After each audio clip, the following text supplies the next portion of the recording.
You got the raise. You landed the six-figure job. You did everything you were told to do. So why does your bank account still look like you're living paycheck to paycheck?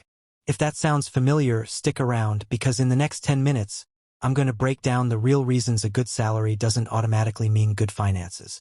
And trust me, it's not what most people think. The lifestyle creep trap. Let's start with the biggest silent killer of wealth. Lifestyle creep. Here's how it works. You get a raise. Let's say you go from earning $60,000 a year to $85,000. That's an extra $25,000. Exciting, right? But instead of saving that extra money, something strange happens. You start upgrading your life to match your new income. The used car becomes a new car. The one-bedroom apartment becomes a two-bedroom. The occasional takeout becomes 3 food delivery orders a week. That budget grocery store becomes Whole Foods. None of these individual choices feel irresponsible. That's the trap. Each one seems justified in the moment. I earned this. I deserve this. I can afford it now. But when you add it all up, your expenses grew just as fast as your income. Sometimes faster. And that's why so many people earning 6 figures still feel broke. Their income went up, but so did everything else, and their savings rate never actually improved. The comparison trap. The second reason is something psychologists call social comparison.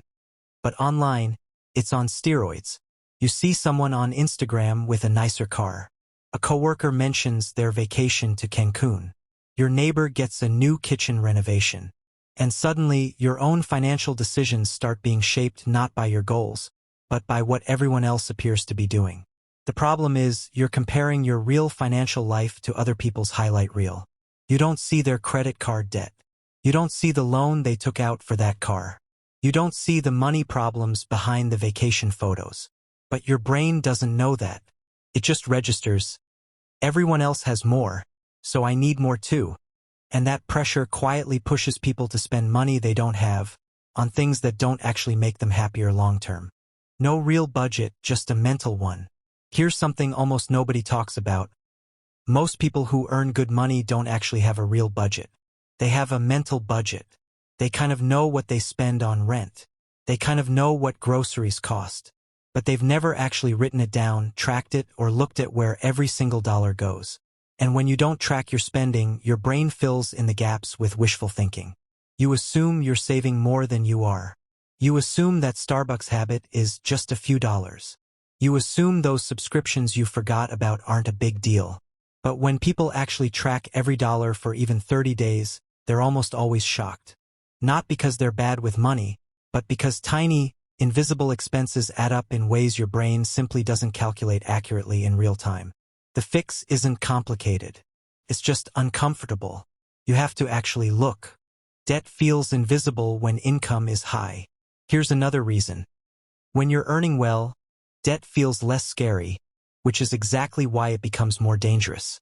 If you earn $40,000 a year and have a $500 car payment, that payment feels heavy. You feel it every month. But if you earn $100,000 a year, that same $500 car payment feels like nothing. So people who earn more often take on bigger loans, bigger car payments, bigger mortgages, bigger credit card balances, because the monthly payment doesn't feel painful. The problem is, debt at any income level still reduces your freedom. It still takes future money and spends it today. High earners aren't immune to debt. They're often just better at ignoring it because the minimum payments don't hurt as much upfront. No clear financial goal. And finally, probably the most overlooked reason of all. Most people who earn well but still feel broke don't have a specific financial goal. They're not saving for anything in particular. There's no clear number, no clear date, no clear why. And when there's no goal, money just leaks. It goes toward whatever feels good right now. Dinners out, new gadgets, upgraded everything, because there's nothing competing for that money except your daily impulses. But the moment you attach your money to something specific, a $20,000 emergency fund, a house down payment, retiring 5 years earlier, spending suddenly feels different. Every purchase becomes a trade-off against that goal, and that mental shift alone changes how people spend. So if you're earning good money but still feel like you're barely getting ahead, it's usually not one big mistake. It's 5 small, invisible habits stacking on top of each other, lifestyle creep, comparison spending, no real budget, invisible debt, and no clear goal. The good news? All 5 of these are fixable. Not overnight, but with small, consistent changes. If you want to see exactly how I fix my own money habits step by step, check out the video on screen right now, and make sure you're subscribed because next week I'm breaking down the exact system I used to save my first $10,000. Thanks for watching. I'll see you in the next one.